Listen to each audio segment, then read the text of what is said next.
The insult in the council. The Galactic Council Chamber was the largest hall ever built by alien hands. It floated above a shining world, its towers piercing the sky, its halls echoing with the voices of hundreds of species. Delegates from across the stars filled the seats, their eyes gleaming, their claws tapping, their voices sharp with arrogance. At the far end stood the human ambassador. His uniform was neat, his face calm, but behind his steady eyes burned quiet anger. He had listened for hours as the council debated Earth's role in the galaxy. Not once had they spoken with respect. A scaled delegate from the Dravari Dominion rose first. His voice hissed across the chamber. Humans call themselves allies, yet what have they given us? Their fleets are small. Their colonies are weak. They should be grateful to even sit among us. The chamber roared with laughter. Tentacles slapped, claws clacked, metallic voices hummed in agreement. Another delegate, this one armored in gold, raised his voice. He was from the proud Korthan Empire, known for their cruelty. Humans are too soft. They beg for peace, but peace is weakness. If Earth truly wishes to belong, then they must surrender their resources, their soldiers, their worlds. Let them serve those who are stronger. Again, the laughter rang loud. Beaks clicked, tails lashed, eyes glowed with amusement. The human ambassador stood still, his hands behind his back. He did not smile. He did not reply. His silence only made the aliens laugh harder. One delegate mocked him openly. Why so quiet, human? Has your tongue failed you? Or perhaps you know your place at last? The laughter rose again, echoing through the chamber like thunder. But then, silence fell. The ambassador finally lifted his head. His voice was calm, steady, but each word cut like steel. For years, humanity came to this council in peace. We offered medicine, food, and soldiers to defend your colonies. We endured insult after insult, believing kindness would earn respect. But you mistook our kindness for weakness. The chamber shifted. Some delegates leaned back uneasily, their laughter fading. The ambassador's tone was not loud, yet it carried through every corner of the vast hall. He continued, his eyes scanning each alien face. You demand our worlds. You demand our fleets. You demand our silence. But no more. Humanity will not kneel. Not today, not tomorrow, not ever. A murmur spread through the crowd, confusion mixing with unease. The Dravari delegate sneered. Empty words. You cannot defy the council. You cannot defy the galaxy. The ambassador's gaze locked onto him, unflinching. Watch us. Then, without waiting for permission, he turned and walked toward the exit. The chamber erupted with noise, shouts, protests, laughter, even fear. But none of it touched him. His boots echoed against the floor as he left the hall, leaving behind a silence more powerful than any speech. For the first time in the history of the council, humanity had not bowed. And in the hearts of many delegates, a quiet chill spread. They had mocked the humans for too long. They had pushed too far. And though they did not yet know it, they had just lit a fire that would burn across the stars. Somewhere, deep in Terran space, fleets long hidden stirred awake. Silent factories roared to life. Ancient ships built in secret powered up with a low, hungry hum. The humans had endured insult after insult. But now, the time for patience was over. The retaliation was coming, and when it came, the galaxy would fall silent. Earth's hidden resolve.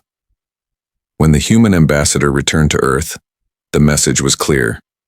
He had been mocked, humiliated, and dismissed. But instead of shame, his report carried only cold determination. In the underground command halls of Unity Base, hidden deep beneath the Atlantic Ocean, Earth's leaders gathered. Generals, admirals, scientists, and ministers filled the long steel chamber. Maps of the galaxy glowed across the walls, red lines marking threats, blue dots marking Terran colonies. At the center stood Commander Hale, a man with iron in his voice and fire in his eyes. They mocked us again, he said, his words calm but sharp. They demand our resources. They laugh at our fleets. They believe we will bow as always. The room was silent. Then Hale's voice hardened. No more. Earth has been patient, too patient. We warned them, and they did not listen. Now, they will see what we've hidden. With a signal, the lights dimmed. A new display filled the chamber. Images of colossal ships rising from oceans, hidden stations beneath ice fields, orbital platforms disguised as asteroids. For decades, humanity had prepared in silence. Every insult from the Council, every raid against human colonies, every life lost had fueled the secret buildup. The admirals smiled grimly as they watched the projections. Hundreds of dreadnoughts, carriers, destroyers, all cloaked in black, steel, all powered with weapons the galaxy had never seen. General Marcus leaned forward, his voice low. We waited. We endured. They thought us weak, but in silence, we became strong. Now the galaxy will learn. Commander Hale nodded. Operation? Retribution begins. Every hidden fleet awakens. Every weapon comes online. The galaxy wanted to test us. Now, we answer. Across Earth, the order spread. On the moon, vast hangars opened, releasing carriers into the void. On Mars, entire cities transformed into shipyards, factories roaring with life. In Earth's oceans, giant doors slid open, and submarines rose, carrying war machines that pierced the sky. Civilians watched in awe as ships larger than mountains climbed into the stars. They had lived under silence, never knowing the scale of humanity's hidden power. Now pride filled their voices. Crowds gathered on rooftops, pointing at the black silhouettes against the sky. Children cheered, shouting the same words carried. From the council chamber, no more kneeling. Across Terran colonies, volunteers lined up. Pilots strapped into fighters. Soldiers shouldered rifles. Engineers swore to keep the fleets alive. Every person carried the same determination. Earth would never bow again. Meanwhile, in the galaxy beyond, unease grew. Merchants whispered of strange energy signatures near the Terran border. Smugglers spoke of black ships gliding through the void without a sound. And in the council, nervous voices began to rise. What if the humans are not bluffing? One delegate asked. They are still weak, another insisted, though his voice shook. But deep down, many already knew the truth. The humans were preparing, and this time they would not forgive. Commander Hale stood on the bridge of the TSV Vengeance, the greatest of all dreadnoughts, its black hull gleaming under starlight.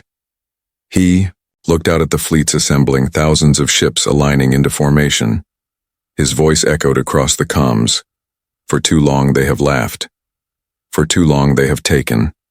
But tonight, the stars themselves will see Earth's resolve. We did not seek war, but they brought it to our door. Now we answer. The fleets thundered back as one. Now we answer. And so humanity's hidden power, silent for decades, rose to meet the galaxy.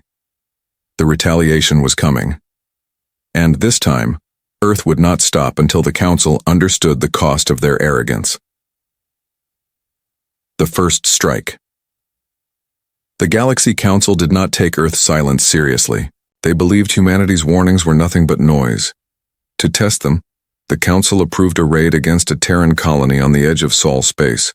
The target was New Carthage, a thriving mining world where human settlers lived under the red sun of Tau Ceti. Families worked the mines, children played in domed cities, and traders moved between stations. It was peaceful, until the alien warships arrived. A squadron of Council cruisers dropped from hyperspace, their hulls shining with the emblems of many species. Their commander laughed as he looked at the small human defense ships below. End this quickly, he ordered. Show the humans they are nothing.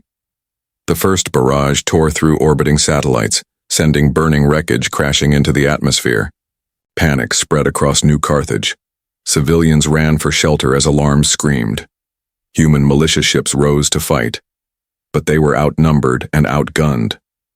For a moment, it seemed the colony would fall. Then the stars shifted.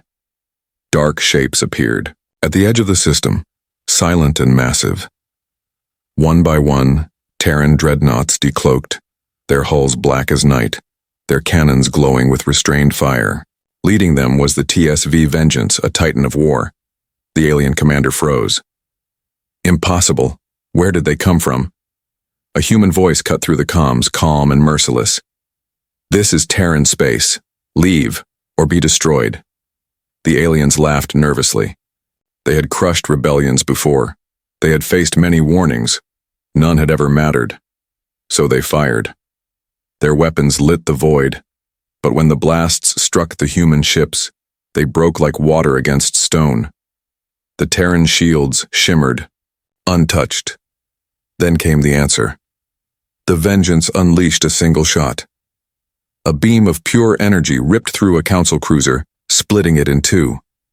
In silence, the ship exploded, fragments scattering across the stars. The human fleet moved with deadly precision. Destroyers cut through enemy formations, missiles carving holes in alien hulls. Fighters swarmed like a storm, weaving between enemy, cannons striking engines and reactors. Within minutes, the proud council squadron was collapsing. On the surface of New Carthage, citizens looked up from shelters and saw the skylight with explosions. The black silhouettes of Terran warships filled the heavens, their guns roaring in defense of the colony. Children cheered, families wept, in relief. Humanity had answered. The alien commander shouted frantically, "Retreat! Retreat!" But it was too late. Human ships had blocked every escape path. One by one, the council vessels fell, until only wreckage drifted above the red sun. The survivors, just two damaged frigates, barely limped away, their engines burning. They carried with them a story that would soon echo across the galaxy. Humanity was no longer weak. Humanity no longer begged. Humanity retaliated. Back in the council chambers, silence fell as the survivors delivered their report. The delegates, who once laughed at Earth, now stared in fear. Their fleets, their weapons, their arrogance, all had been crushed in a single strike. For the first time, the Galaxy Council did not mock humanity. For the first time, they were afraid. Panic across. The stars, the destruction of the Council fleet at New Carthage spread through the galaxy faster than light. 20 cruisers had gone to punish a single Terran colony. Almost all were gone, burned to drifting fragments. The few survivors who escaped carried stories too terrifying to ignore. They spoke of black warships larger than anything they had ever seen. They spoke of cannons that split cruisers in half with one shot. They spoke of fighters so fast that no defense could stop them. And worst of all, they spoke of the silence. The humans did not boast. They did not taunt. They simply destroyed without mercy, without hesitation.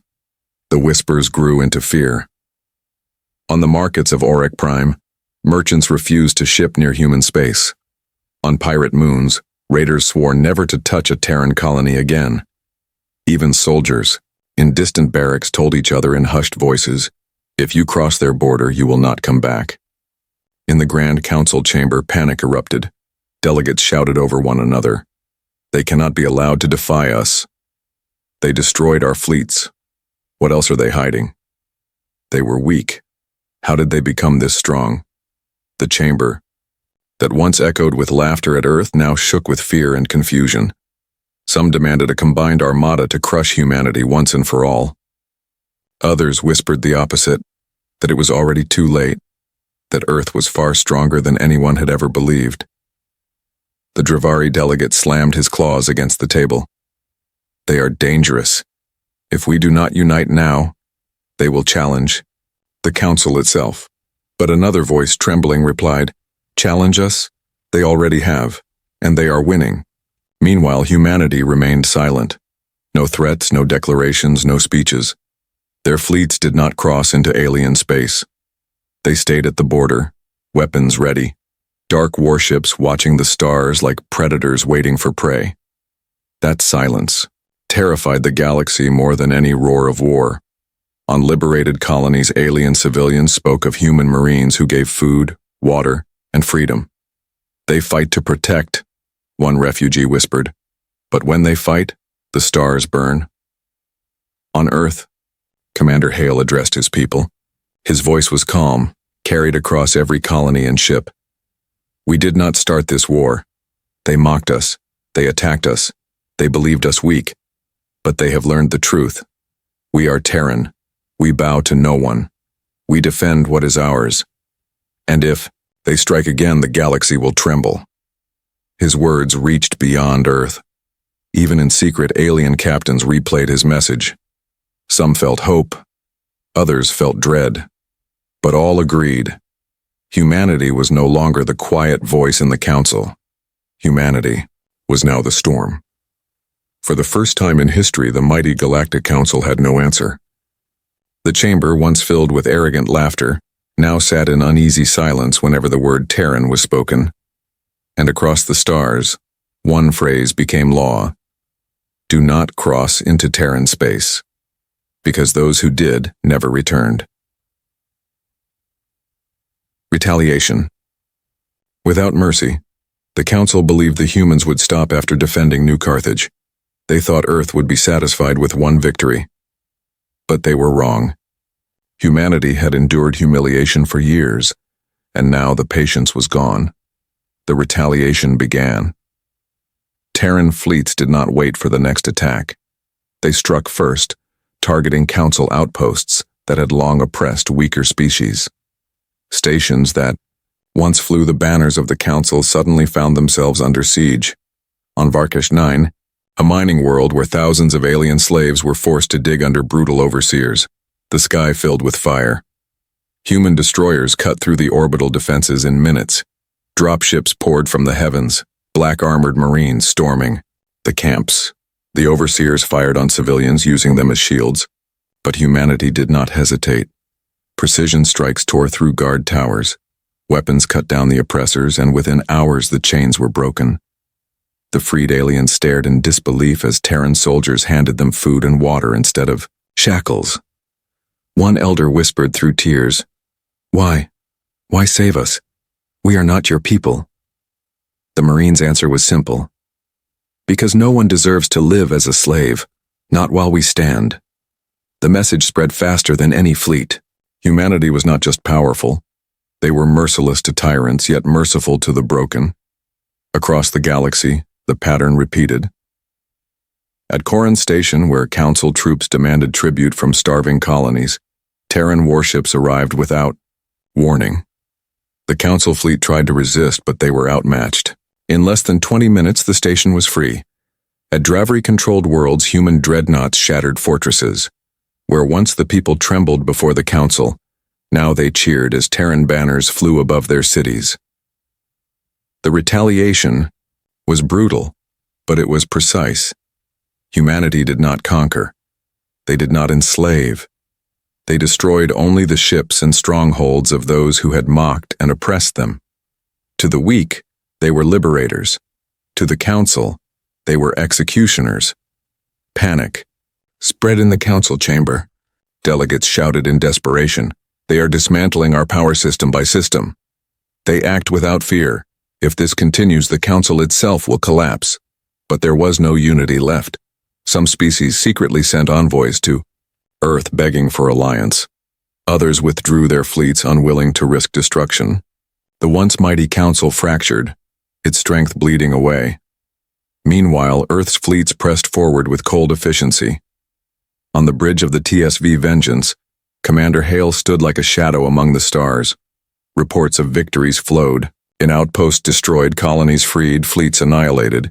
His voice was calm, steady. "We do not seek their throne," he said. "We do not seek their riches, but we will not forgive.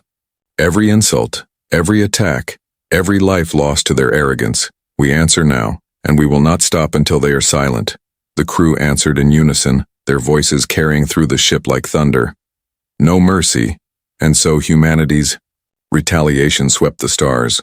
For the first time in history, the galaxy understood the cost of mocking Earth. The laughter of the Council was gone. Only silence remained. The Council's collapse. The Galactic Council had ruled for centuries. Its voice once carried across 1,000 worlds. Its commands obeyed without question. But after Earth's retaliation, the chamber that once thundered with arrogance now trembled with fear. Delegates sat in silence, their faces pale, their bodies restless. The banners of unity that hung above the chamber now felt like fading cloth. powerless against the shadow of Terran fleets. At last, a Dravari delegate broke the silence. His claws scraped against the table as he shouted, "This is madness. Humanity must be stopped before they destroy us all." But another voice, smaller and shaking, rose from the other side. "Stop them? How? We sent fleets and they burned. We sent soldiers and they vanished. We mocked them and they answered with fire. What strength remains to us?" The chamber erupted into chaos. Some delegates demanded immediate surrender. Others screamed for a last stand. Accusations flew, blaming one empire, then another, for pushing humanity too far. Old grudges rose to the surface, tearing apart what little unity remained. For the first time, the council was not one voice. It was a broken chorus of fear. Meanwhile, humanity did not send envoys or diplomats. They sent silence. Their fleet stood at the border, black warships glowing with restrained power. Entire empires avoided Terran space, unwilling to test the line again. Then the silence broke. A single transmission arrived, carried across every secure channel, echoing in the council chamber itself. The voice was calm, but heavy with finality. "We gave you warnings. You mocked us. We endured your insults, your raids, your arrogance. But no more. We will not kneel. We will not forgive. Mock us again, and this council will be nothing but ash." The words hung in the chamber like a blade. No delegate spoke. No one dared. The weight of truth was too heavy. They had already seen what humanity could do. Some delegates looked at each other with shame, remembering the day the human ambassador had stood in this very chamber and endured their laughter. They had dismissed his words then. Now those words had become prophecy. Outside the chamber, fear spread like wildfire. Citizens across the galaxy spoke the same phrase. The council is finished. The humans decide now. Worlds that once obeyed the council's commands began to ignore them. Small nations forged secret alliances with Earth. Others pulled away entirely, too afraid to be caught in the fire. The mighty council, once the heart of galactic power, was collapsing from within. Back on Earth, Commander Hale watched the reports with cold eyes. He did not celebrate. He did not boast. He simply turned to his officers and said, "They wanted us silent. Now they are silent instead." The bridge of the TSV vengeance echoed with quiet approval. Humanity did not need the council anymore. Humanity had written its own law carved into the stars with fire and steel, and the law was simple: respect Earth, or be destroyed. The new silence. The council chamber had never been so quiet. The seats once filled with laughter and arrogance now sat heavy with fear. Delegates who had mocked Earth just weeks ago could not even raise their eyes. They remembered the fleets burned, the colonies liberated, the warnings ignored. Now they faced the cost of their pride. At the center of the hall, the human ambassador stood once more. He wore the same calm expression as before, but this time, the silence belonged to him. No one dared to interrupt. No one dared to laugh. He spoke slowly, his words sharp as blades. "Humanity came here in peace. We offered friendship and you gave us mockery. We offered aid and you answered with insults. You demanded our silence. Now you have it." His voice echoed through the chamber, cold and steady. "We do not seek to rule your council. We do not seek to sit on your throne. But understand this: Earth will never kneel again. If you touch our colonies, if you cross our borders, if you raise your voices against us, you will know war. And when that war comes, there will be nothing left but silence." The delegates shifted uneasily, some trembling, others lowering their heads. None spoke. None dared. The ambassador turned, his footsteps calm and measured, and walked out of the chamber. His exit was the only sound in the vast hall. That was how the galaxy changed. Not with conquest, not with treaties, but with silence. Across the stars, alien empires redrew their maps. Terran space was marked with bold lines, not to be crossed. Merchants whispered that even pirates avoided those borders. Soldiers spoke of the Terran fleets as shadows in the void. waiting for any sign of arrogance. Unliberated worlds, songs of gratitude spread. Children who had once known chains now played under the watch of Terran banners. To them, humanity was not just powerful, it was hope. But for the Council, it was terror. Every meeting, every debate, every law passed now carried the shadow of Earth. Whenever the word Terran was spoken, silence followed. Delegates who had once shouted the loudest now kept their voices low, afraid that humanity was still listening. Back on Earth, Commander Hale watched from the bridge of the TSV Vengeance. The galaxy was changing, and humanity was no longer its weakest voice. He stood before his crew, his words steady. "We did not want war," he said. "But they forced it upon us. Now they understand. Respect is no longer asked for. It is enforced. And as long as we stand, the stars will remember this truth. Earth is silent, but Earth is never weak." The crew saluted, their voices united in a single word that carried across the ship like thunder. Never. And so it became the new law of the stars. The Council's laughter was gone. The galaxy's arrogance was broken. And in its place remained only silence.